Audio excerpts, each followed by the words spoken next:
भविष्य काल जो समय हमारा भविष्य में आने वाला है, तो भविष्य काल को हम 4 भागों में बांटते हैं। तो लीजिए सबसे पहले लेते हैं फ्यूचर इंडेफिनिट, जिसे आप सिंपल भी कहते हो। फ्यूचर इंडेफिनिट की पहचान है वाक्य के अंत में गागेगी का उच्चारण हो या आपका फ्यूचर टाइम हो, टुमारो मीन्स आने वाला कल, या फिर नेक्स्ट लग करके अगले, next month, next week, next year आदि आपके सेंटेंस में हो तो फ्यूचर इंडेफिनिट में है। यहाँ लीजिए हम आई और वी, मैं और हम कर्ताओं के साथ आप साल हेल्पिंग वर्ब का प्रयोग करें साई क्रिया के रूप में, और से सभी कर्ताओं के साथ आप विल हेल्पिंग वर्ब का प्रयोग करें। रूल अपना बनता है सब्जेक्ट प्लस हेल्पिंग वर्ब के रूप में साल और विल प्लस वर्ब की first form plus object plus शेष, ये आपका रूल है। यहाँ एक हम एग्जांपल लेते हैं, रीना कल बाजार जाएगी। तो रीना आपका जो सब्जेक्ट के रूप में है और हेल्पिंग वर्ब के रूप में, क्योंकि नाम के साथ आप शेष सभी कर्ताओं के साथ विल हेल्पिंग वर्ब का प्रयोग करते हो, और वर्ब के रूप में गो आपकी फर्स्ट फॉर्म में है, टू गंतव्य स्थान से पहले आप टू का प्रयोग करते हो, ऑब्जेक्ट के रूप में जो मार्केट है बाजार, ये ऑब्जेक्ट के रूप में है तो टू मार्केट, और ये अदर में आपका शेष में टुमारो। तो Reena will go to market tomorrow. और आप नेगेटिव सेंटेंस लेते हो तो रीना विल नॉट, नॉट का प्रयोग पूर्व में बताया गया कि आप इस नंबर पर लगाएं, टू मार्केट टुमारो, ये आपका नेगेटिव सेंटेंस है। और फिर आप इंट्रोगेटिव जो सेंटेंस लेते हो, तो क्या रीना कल बाजार जाएगी, तो आप हेल्पिंग वर्ब का प्रयोग पहले करें इंट्रोगेटिव सेंटेंस में, तो विल रीना आपका कर्ता बाद में आएगा, go to market tomorrow interrogative symbol.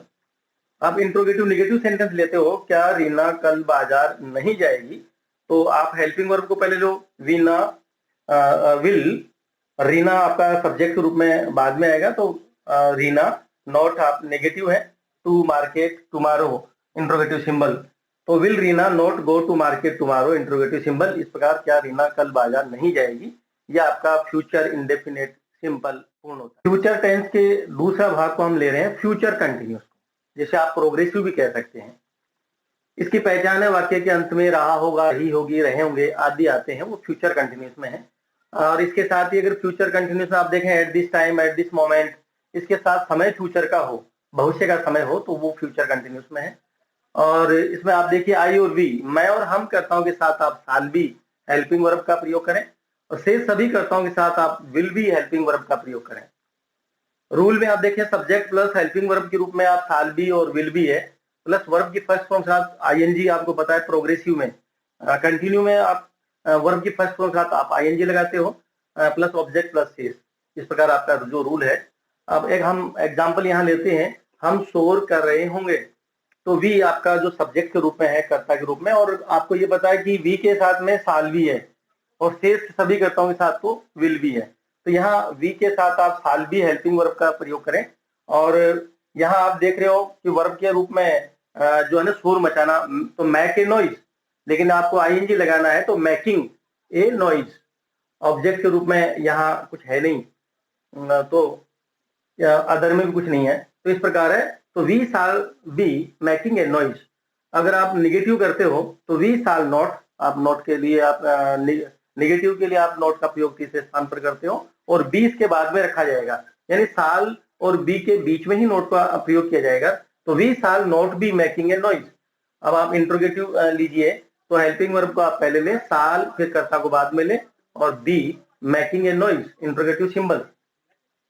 क्या हम शोर नहीं कर रहे होंगे, तो साल आपकी हेल्पिंग वर्ब है, और ये सब्जेक्ट के रूप में वी, नोट आप तीसरे स्थान पर रखते हो, बी को इसके बाद में ही रखेंगे, यानी साल और बी के बीच में नोट का प्रयोग किया जाएगा, making a noise interrogative symbol. इस प्रकार आपका ये फ्यूचर कंटिन्यूअस टेंस पूर्ण होता है। परफेक्ट टेंस, फ्यूचर कंटिन्यूअस के बाद अब हम फ्यूचर परफेक्ट टेंस कर रहे हैं। फ्यूचर परफेक्ट टेंस की पहचान है वाक्य के अंत में चुका होगा, चुकी होगी, चुके होंगे आदि आते हैं, वो फ्यूचर परफेक्ट टेंस में आते हैं। तो लीजिए रूल की तरफ आप ध्यान दें, आई और वी कर्ताओं के साथ साल हैव आप हेल्पिंग वर्ब के रूप में प्रयोग करें, तथा शेष सभी कर्ताओं के साथ विल हैव सहायक क्रिया का प्रयोग करें। तो अपना रूल है सब्जेक्ट प्लस हेल्पिंग वर्ब के रूप में साल हैव और विल हैव का प्रयोग करें, प्लस वर्ब की थर्ड फॉर्म आपको पता है परफेक्ट में वर्ब की थर्ड फॉर्म ही काम में आती है, प्लस ऑब्जेक्ट प्लस सेस। तो लीजिए हम एक एग्जाम्पल लेते हैं। दिनेश अपनी पढ़ाई समाप्त कर चुका होगा। ये चुका होगा, चुकी होगी, आप देख रहे हैं फ्यूचर परफेक्ट की पहचान है। तो यहाँ फ्यूचर परफेक्ट का एक एग्जाम्पल लेते हैं। विल हैव और वर्ब के रूप में फिनिश यानी समाप्त करना। तो यहाँ आप वर्ब की थर्ड फॉर्म लेंगे फिनिश्ड। फिनिश्ड हिज स्टडीज यानी अपनी पढ़ाई।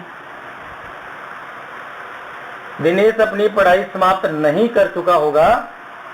तो दिनेश जो आपका सब्जेक्ट है और विल आपकी हेल्पिंग वर्ब है, नॉट आप तीसरे स्थान पर लगाएंगे और हैव यानी विल और हैव के बीच में आप नोट का प्रयोग करें और साल और हैव के बीच में भी नोट का प्रयोग यही करना है आपको। तो यहाँ नकारात्मक में विल नॉट हैव अब फिनिश्ड हिज स्टडीज। क्या दिनेश अपनी पढ़ाई समाप्त कर चुका होगा? तो will Dinesh have finished his studies. और लीजिए प्रश्नात्मक नकारात्मक में, क्या दिनेश अपनी पढ़ाई समाप्त नहीं कर चुका होगा? तो will Dinesh not have finished his studies. ये आपका लास्ट में इंट्रोगेटिव सिंबल। तो इस प्रकार आपने देख लिया होगा कि सहायक क्रिया के रूप में हेल्पिंग वर्ब के रूप में केवल विल ही पहले आएगा, विल ही आएगा और फिर उसके बाद में सब्जेक्ट और नॉट और जो हैव जो आप देख रहे हैं वो बाद में आएगा और वर्ब की थर्ड फॉर्म और आगे आपका जो शेष है वो लेना है। तो इस प्रकार आपका ये फ्यूचर परफेक्ट टेंस पूर्ण होता है। परफेक्ट के बाद में अब हम ले रहे हैं फ्यूचर टेंस का अंतिम चौथा समय, फ्यूचर परफेक्ट कंटिन्यूअस टेंस। इस चौथे भाग की पहचान है, फ्यूचर परफेक्ट कंटिन्यूअस की पहचान है वाक्य के अंत में से रहा होगा, से रही होगी, से रहे होंगे आदि वाक्य के अंत में आते हैं, वो फ्यूचर परफेक्ट कंटिन्यूअस टेंस में आते हैं। तो लीजिए आई और वी कर्ताओं के साथ हम साल, हैव बीन हेल्पिंग वर्ब का प्रयोग करें, सहायक क्रिया का प्रयोग करें तथा शेष सभी कर्ताओं के साथ विल हैव बीन सहायक क्रिया का प्रयोग करें। Rule subject plus helping verb के रूप में साल हैव बीन अथवा विल हैव बीन का प्रयोग करें। वर्ब की फर्स्ट फॉर्म के साथ आप आईएनजी लगाएं, प्लस ऑब्जेक्ट प्लस शेष और सिंस या फॉर का प्रयोग करें, प्लस बाद में टाइम यानी समय। और इससे पूर्व में भी आपको बताया गया है कि वर्ब की फर्स्ट फॉर्म के साथ आईएनजी लगाए हैं।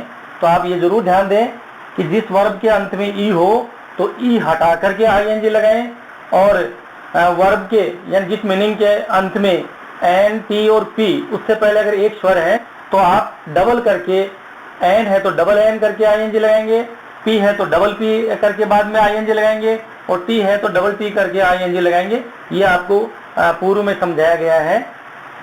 तो लीजिए साल हैव बीन और विल हैव बीन ये आप हेल्पिंग वर्ब के रूप में प्रयोग करें। आप एक एग्जाम्पल लें, हम 2 घंटे से पढ़ रहे होंगे। तो कर्ता के रूप में वी और वी के साथ में हम, क्योंकि वी के साथ में आई और वी के साथ में साल हैव बीन हेल्पिंग वर्ब का प्रयोग करते हैं तो इसलिए वी साल हैव बीन और वर्ब के रूप में है रीड, तो रीडिंग। और समय से पहले 2 घंटे से पहले समय आपका निश्चित है कि 2 घंटे, 2 मिनट, 5 सप्ताह, 5 महीने, तो ये आपका निश्चित समय होता है। तो आप इससे पहले फॉर का प्रयोग करें। तो फॉर 2 आवर्स, हम 2 घंटे से नहीं पढ़ रहे होंगे। तो वी साल नॉट, नॉट आप तीसरे स्थान पर रख रहे हैं और हैव बीन इससे आगे रखेंगे अर्थात नॉट यहाँ आएगा। तो we shall not have been reading for 2 hours. क्या हम 2 घंटे से पढ़ रहे होंगे? तो आप हेल्पिंग वर्ब को पहले लाएं, साल को साल, फिर कर्ता को रखें we have been reading for 2 hours. तो इस प्रकार हम प्रश्नात्मक नकारात्मक में चल रहे हैं। इंट्रोगेटिव नेगेटिव सेंटेंस में क्या हम 2 घंटे से नहीं पढ़ रहे होंगे? तो साल वी नॉट आप तीसरे स्थान पर रख रहे हैं, have been reading for 2 hours। तो इस प्रकार हम 2 घंटे से नहीं पढ़ रहे होंगे, तो shall we not have been reading for 2 hours। तो ये आपका फ्यूचर परफेक्ट कंटिन्यूअस टेंस पूरा होता है।